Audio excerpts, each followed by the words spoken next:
بسم اللہ الرحمن الرحیم نحمده ونصلی ونسلم علی رسوله الکریم اما بعد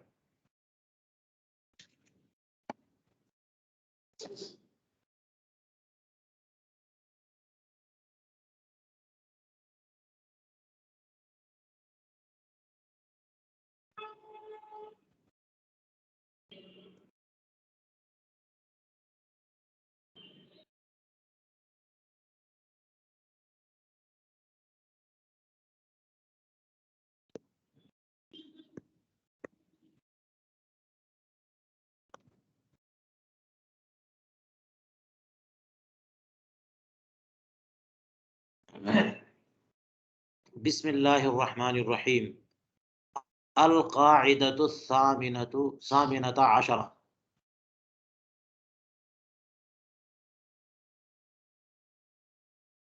18واں قاعدہ ذکر بعض ما لا يتجزأ كذکر کلہ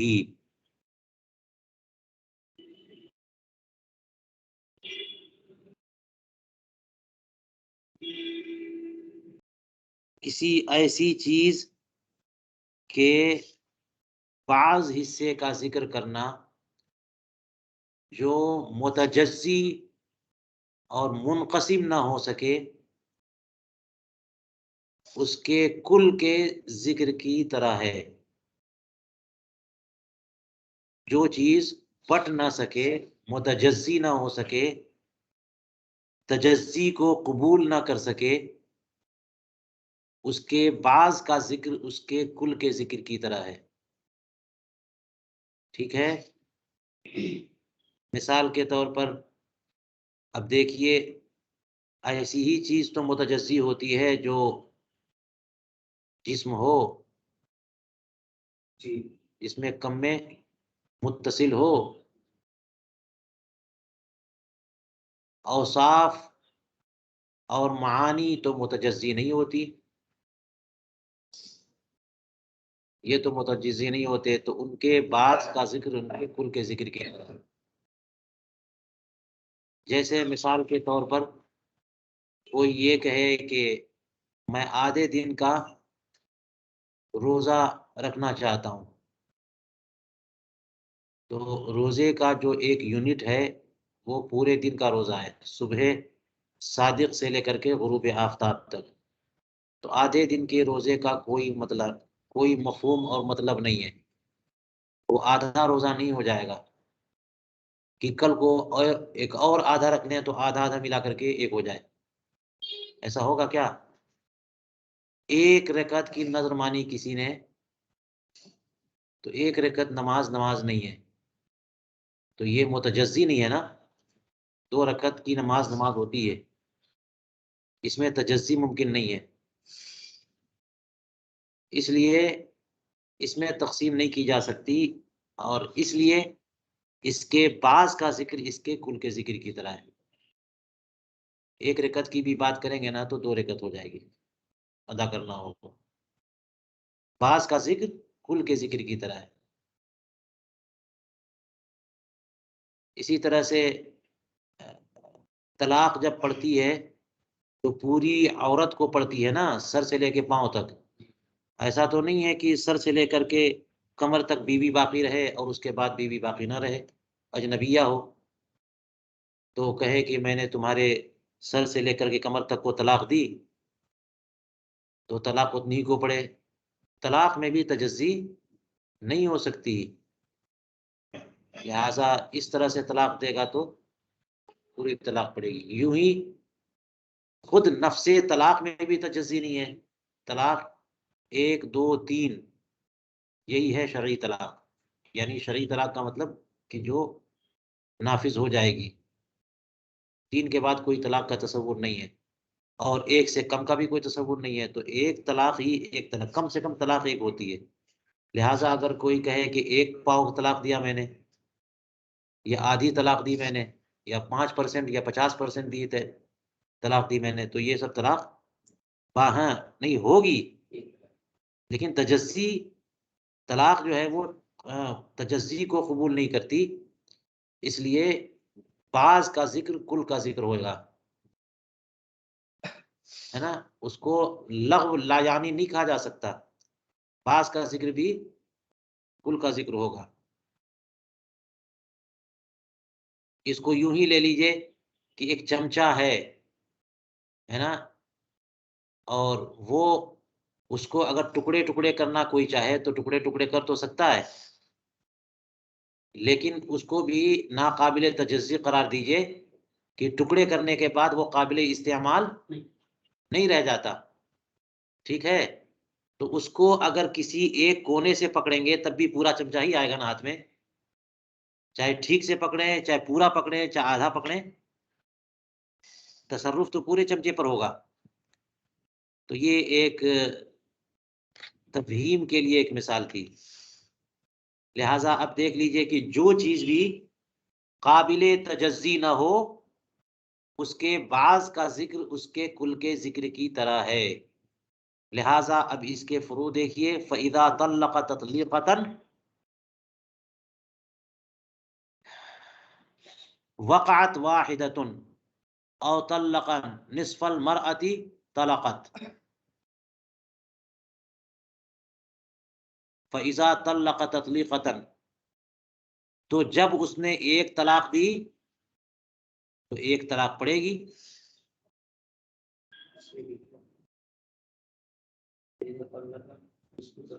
ہاں یہ ہونا چاہیے، یہ دیکھیے علامہ شامی کے نسخے میں ہے نصف تطلیقات۔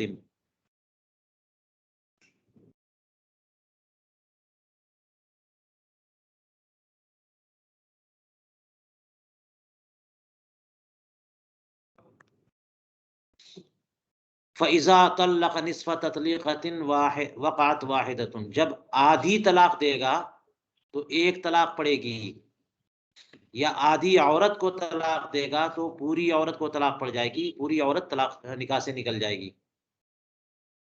تو چاہے آپ تجزی کریے طلاق میں، تجزی کریے مطلقہ میں، نہ تو مطلقہ قابل تجزی ہے اور نہ طلاق قابل تجزی ہے، بعض کا ذکر کل کا ذکر ہوگا، پوری طلاق پڑے گی، ایک طلاق، اور پوری عورت کو پڑے گی۔ ایسا نہیں ہے کہ اس کی ٹانگیں آپ کی بیوی ہیں یا اس کا چہرہ آپ کی بیوی، جتنا بھی آدھے حصے کو بھی طلاق دیا پوری کی پوری نکاح سے نکلی۔ وَمِنْهَا الْعَفْوُ عَنِ الْقِصَاصِ اذا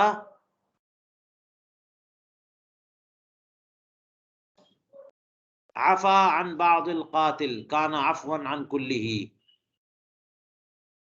تو اسی کی دوسری مثال ہے قصاص سے معافی، قصاص سے معافی۔ تو جان جب لیتے ہیں تو پوری جان لیتے ہیں کہ آدھی جان بھی لے سکتے ہیں؟ جب بھی لیں گے جان نکلے گی تو پوری نکلے گی۔ اس لیے قصاص کی معافی جو ہے نا، یہ عفو عن القصاص بھی قابل تجزی نہیں ہے۔ کوئی اگر بعض قاتل سے معاف کرے گا تو پورے قاتل سے معافی قرار پائے گی۔ تو اسی کی مثال قصاص سے معافی بھی ہے کہ جب بعض قاتل سے کو معاف کرے تو کل قاتل کو معاف کرنا ہوگا، کیونکہ بعض کو معاف کرنا کیسے ہو سکتا ہے جی؟ آدھے دھڑ پہ آپ قصاص نافذ کریں گے، آدھے پہ نہیں کریں گے، مرے گا تو پورا نہ مرے گا وہ، تو معافی بھی ہوگی تو پورے کی معافی ہوگی، اور معافی قابل تجزی نہیں ہے۔ لہذا قصاص سے معافی جزوی طور پر ہو تو یہ معافی کلی طور پر ہو جائے گی، ٹھیک ہے؟ اس کا مطلب یہ ہوا کہ اس نے کہا کہ میں نے سر کو معاف کیا، ولی مقتول نے، ولی مقتول باپ ہے، اس کو معاف کرنے کا حق حاصل ہے نا، تو اس نے کہا کہ میں نے اپنے مقتول کے قاتل کے آدھے دھڑ کو معاف کیا اور آدھے کو معاف کرنے کے لیے تیار نہیں، تو یہ پوری معافی ہوگی۔ سمجھ میں آئی؟ اچھا، اسی طرح سے دوسری صورت بھی دیکھ لیجئے کہ بعض لوگوں نے معاف کیا تب بھی سب کی طرف سے معافی ہے، جب مقتول کے اولیاء چند ہوں تو سب کو حق حاصل ہوتا ہے قصاص لینے کا اور معاف کرنے کا. لہذا اگر بعض نے معاف کر دیا اور بعض نے معاف نہ کیا تو یہاں پر معافی تو قابل تجزی نہیں ہے، اس لیے سب کی طرف سے وہ معافی ہو جائے گی.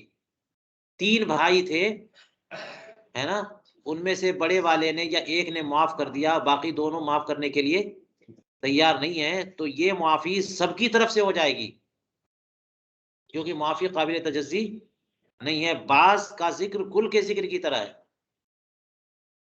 تو چاہے جہاں سے معافی صادر ہو رہی ہو وہاں پہ بعض کی طرف سے ہو، یا جس پر معافی نافذ ہو رہی ہو وہاں پہ تجزی کی جا رہی ہو، بعض کا ذکر کیا جا رہا ہو، دونوں جگہ بعض کا ذکر کل کے ذکر کی طرح ہے. تو کہتے ہیں وَقَذَا اِذَا عَفَا بَعْضُ الْأَوْلِيَاءِ سَقَطَ كُلُّهُ، یوں ہی جب بعض اولیاء معاف کریں یعنی مقتول کے قصاص کو، یعنی قاتل مقتول کا جو بدلہ لینا ہے قاتل سے، تو قاتل پر جو قصاص کا حکم ہے اس کو بعض اولیاء معاف کریں تو پورا قصاص ساقط ہو جائے گا. ٹھیک ہے. وَانْقَلَبَ نَصِيبُ الْبَاقِينَ مَالًا، اور باقی لوگوں کا حصہ مال کی صورت میں بدل جائے گا، کیونکہ وہ لوگ حق سب کا لگا ہوا ہے نا، ایک تو حق اللہ ہے اور ایک حق العباد ہے. تو اس نے قاتل نے مقتول کو جب قتل کر دیا تو نقصان انتار اولیاء کا ہوا، تو سب کا اپنا اپنا حق ہے. تو ایک نے اپنا حق معاف کیا تو اس کے معاف کرنے سے دوسرے اور تیسرے کے حق کو کیسے معاف کیا جا سکتا ہے؟ وہ تو ان کو حق حاصل ہے نا کہ یہ معاف کرے، اور انہوں نے معاف نہیں کیا تو معافی نہیں ہونی چاہیے، لیکن معافی ہو چکی ہے تو ان کا جو نقصان ہوا تو ان کا جو شیئر ہے وہ قصاص میں، وہ ان کا حصہ بدل جائے گا مال میں، تو ان کو دیت ملے گی. سمجھ میں آئی؟ اس کی طرف معافی پوری ہو گئی اور ان دونوں کو دیت ملے گی، دیت سے حصہ ملے گا. وہی عاقلین دیں گے، وہ تو آپ نے پڑھ لیا ہے نا، عاقلین دیں گے یعنی قاتل کے عقلاء عصبات وہ دیں گے، اور پھر وہ اس سے رجوع کرے یا کیا ہوگا فقہ کی کتابوں میں دیکھیے. تو بعض اولیاء نے معاف کر دیا تو پورا قصاص ساقط، اور باقی جن اولیاء نے معاف نہیں کیا ان کا حصہ مال ہو جائے گا تاکہ ان کا بھی نقصان نہ ہو، انہوں نے معاف تو نہیں کیا. لیکن کہنا یہ ہے کہ دیکھیے ان کا حصہ مال بن رہا ہے، لیکن ایسا نہیں ہو رہا کہ عفو میں تجزی کی جائے، اس لیے عفو میں بعض کا ذکر کل کا ذکر ہے. اسی طرح سے تیسری مثال دیکھیے وَمِنْهَا النُّسُكْ، اسی قبیل سے ہے نسک، یعنی نسک کا تو مطلق معنی عبادت ہوتا ہے، لیکن عام طور پر فقہ کی کتابوں میں لفظ نسک جب ذکر کرتے ہیں یا مناسک تو اس سے ہے نا زیارت حرم، طواف، سعی اور وقوف، یعنی مناسک حج اور مناسک عمرہ یہ مراد ہوتے ہیں. تو اب دیکھ لیجئے کہ نسک یعنی حج و عمرہ بھی اسی قبیل سے ہے.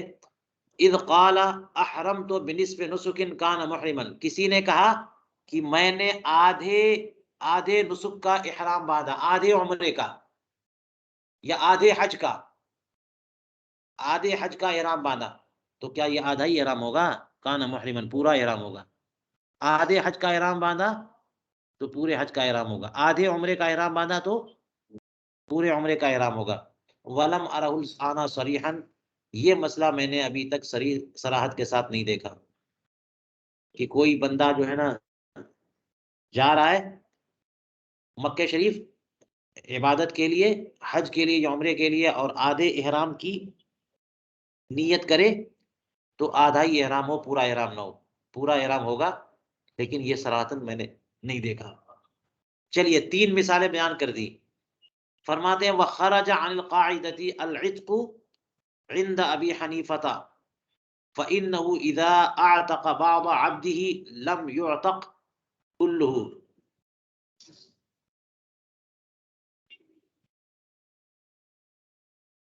ولكن لم يدخل لأنه مما يتجزأ عنده والكلام فيما لا يتجزأ. یہ جو قاعدہ ہو گیا، اس قاعدے سے استثناء، اس قاعدے سے استثناء فرماتے ہیں کہ اس قاعدے سے خارج ہے عتق کا مسئلہ امام اعظم ابو حنیفہ کے نزدیک، اس لیے کہ عتق جو ہے امام ابو حنیفہ کے نزدیک قابل تجزی ہے. ٹھیک ہے، تو مسئلہ امام اعظم ابو حنیفہ کے نزدیک کیا ہے کہ جب اس نے اپنے بعض عبد کو آزاد کیا تو کل عبد آزاد نہ ہوگا.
جی، تو یہ فرماتے ہیں کہ خرج عن القاعدۃ العتق عند ابی حنیفہ فانه اذا اعتق بعض عبده لم يعتق كله. مجہول بھی پڑھ سکتے ہیں، معروف بھی پڑھ سکتے ہیں، معروف پڑھنا زیادہ واضح ہے. تو امام اعظم ابو حنیفہ کے نزدیک اگر کسی نے اپنے غلام کا بعض حصہ یعنی نصف مثال کے طور پر اگر آزاد کیا تو پورا غلام آزاد نہیں ہوگا، نصف ہی آزاد ہوگا، نصف جو ہے نا آزاد نہیں ہوگا. غلاموں میں شرکت ہو جاتی ہے نا، 2 آدمی مل کر کے غلام خرید لیتے ہیں، 5 آدمی مل کے غلام خرید لیتے ہیں، شرکت جو ہے نا حصہ شایع ہے، حصہ شایع مشاع بنا دیتے ہیں لوگ. تو جب اس میں شرکت ہو سکتی ہے تو تجزی بھی ہو گئی. لہٰذا عتق میں بھی تجزی، عتق ایسی چیز ہو گئی کہ جو قابل تجزی ہے. لہٰذا اگر بعض غلام کو مالک آزاد کرے تو بعض ہی آزاد ہوگا، پورا آزاد نہیں ہوگا. یہ وہ والا مسئلہ نہیں ہے کہ بعض زوجہ کو طلاق دے تو بعض زوجہ ہی کو طلاق ہو، پوری زوجہ کو طلاق ہوگی وہاں پہ. لیکن بعض غلام کو اگر آزاد کرے تو بعض غلام ہی آزاد ہوگا. سمجھ میں آ گیا نا کیسے یہ مطلب مستثنا ہے؟ اس لیے کہ اصل قاعدہ یہ ہے کہ جو چیز قابل تجزی نہیں ہے اس کے بعض کا ذکر اس کے کل کے ذکر کی طرح ہے، لیکن یہاں پر بعض کا ذکر کل کے ذکر کی طرح نہیں ہے. اسی لیے اب کہتے ہیں کہ آگے ولیکن حرف استدراک کے ذریعے استدراک کر رہے ہیں. پہلے تو کہہ دیا کہ امام اعظم ابو حنیفہ کے نزدیک یہ جو مسئلہ ہے یہ مسئلہ اس قاعدے سے خارج ہے، اور پھر استدراک کر رہے ہیں کہ نہیں، خارج کہنا یہ بس بطریق تسامح ہے، اصل میں خارج نہیں ہے. وجہ یہ ہے کہ داخلی نہیں ہے. وجہ یہ ہے جب داخل ہو پھر خارج ہو تب نہ استثناء ہو. تو یہ تو استثناء مفرق کے طور پر ہو گئی بات، کیونکہ قاعدہ یہ ہے کہ ذکر بعضی ما لا یتجزأ کا ذکر کلی، جو چیز تجزی قبول نہ کرے، جو چیز بٹ نہ سکے اس کے بعد کا ذکر کل کے ذکر ہے. یہ تو آپ نے کہا عتق جو ہے یہ قابل تجزی ہے، شرکت ہو جاتی ہے اس میں. ایک زوجہ میں 2 مرد شریک نہیں ہو سکتے، لیکن ایک غلام میں ملکیت میں 2 لوگ شریک ہو جاتے ہیں. تو ملکیت جب قابل تجزی ہے تو آزادی بھی تجزی والی ہوئی نا. تو قاعدہ تھا اس چیز کے تعلق سے جو چیز تجزی کو قبول نہ کرے، اور عتق جو ہے تجزی کو قبول کرتا ہے. بات سمجھ میں آئی؟ اس لیے کہتے ہیں ولاکن لم یدخل، لیکن یہ جو مثال ہے یہ تو اس قاعدے کے تحت داخل ہی نہیں ہے. لأنه مما يتجزأ عنده، اس لیے کہ امام اعظم ابو حنیفہ کے نزدیک عتق جو ہے وہ ان امور سے ہے جو بڑھ جاتا ہے. والکلام فیما لا يتجزأ، اور کلام یہ گفتگو چل رہی ہے کس کے بارے میں؟ جو چیز متجزی نہ ہو. بات سمجھ میں آ گئی؟ تو یہ داخل ہی نہیں ہے. جب داخل ہی نہیں ہے تو خارج کیسے کہیں گے؟ تو خارج کیوں کہا؟ بس ایک تمثیل کے طور پر، تاکہ ایک طریقہ ان کا چلا آ رہا ہے کہ ایک ضابطہ اور ایک قاعدہ ذکر کرتے ہیں، اس کے فروع ذکر کرتے ہیں، پھر اس سے کچھ استثنائی مثالیں ذکر کرتے ہیں. تو سمجھانے کے لیے کہ کوئی ہو سکتا ہے سمجھے یہاں پر بھی، تو فرمایا کہ نہیں، یہ اس سے مستثنا ہے، یہ اس سے الگ ہے. ضابط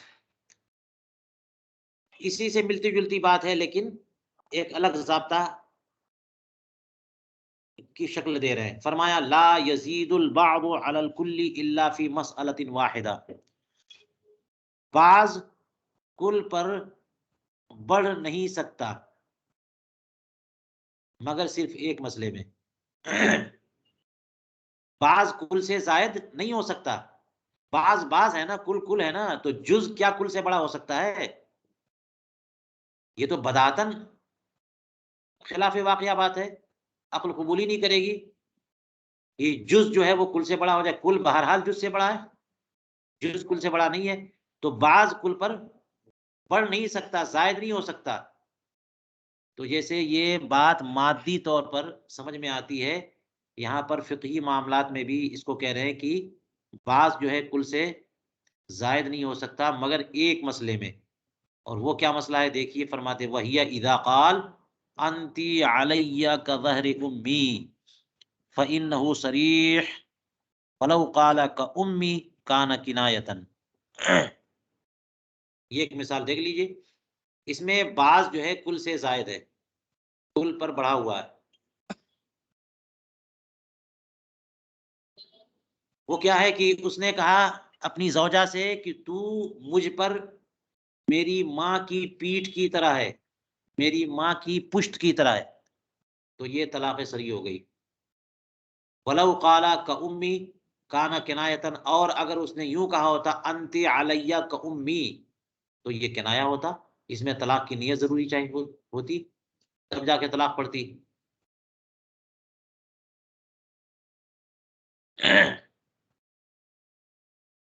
یا پھر زہار کی بات لے لیجیے، وہ صراحتاً زہار ہے اور یہ کنایتاً زہار ہے. اگر نیت کرے گا تب زہار ہے یہاں پہ، ورنہ نہیں ہے. تو اس لیے یہ جو مثال آئی کہ بعض جو ہے یہاں پر کل سے زائد ہے، کل پر زائد ہے، اس لیے کہ آپ دیکھیے کہ امی کا نا، تو کاف حرف تشبیہ یہ داخل ہے کس پر؟ پر، ماں پر. تو اس نے اپنی زوجہ کو اپنی پوری ماں سے تشبیہ دی نا. اور پہلے کیا ہے کہ زہر امی، پوری ماں سے تشبیہ نہیں دی بلکہ ماں کی پشت سے تشبیہ دی. تو ماں کی پشت باز ہے یا پوری ماں باز ہے؟ پشت باز ہے اور پوری والدہ کل ہے. تو پشت سے تشبیہ جب دے رہے ہیں اپنی زوجہ کو تو اس کا ایک حکم ہے، اور جب پوری والدہ سے تشبیہ دے رہے ہیں تو الگ حکم ہے.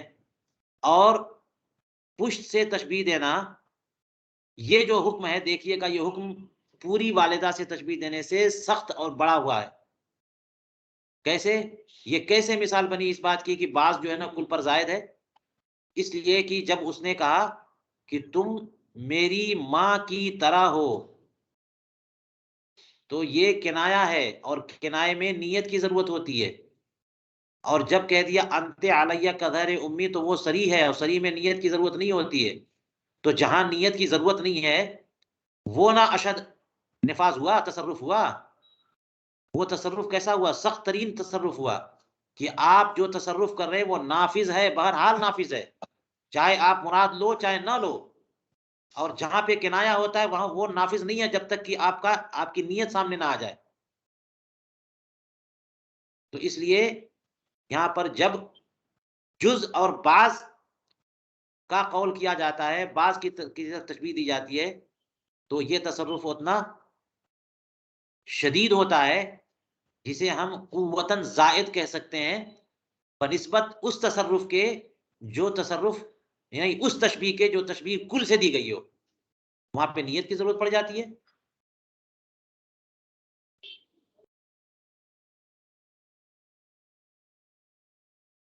چلیے یہ قاعدہ مکمل ہوا، اور آپ حضرات بتائیے اگر آپ کا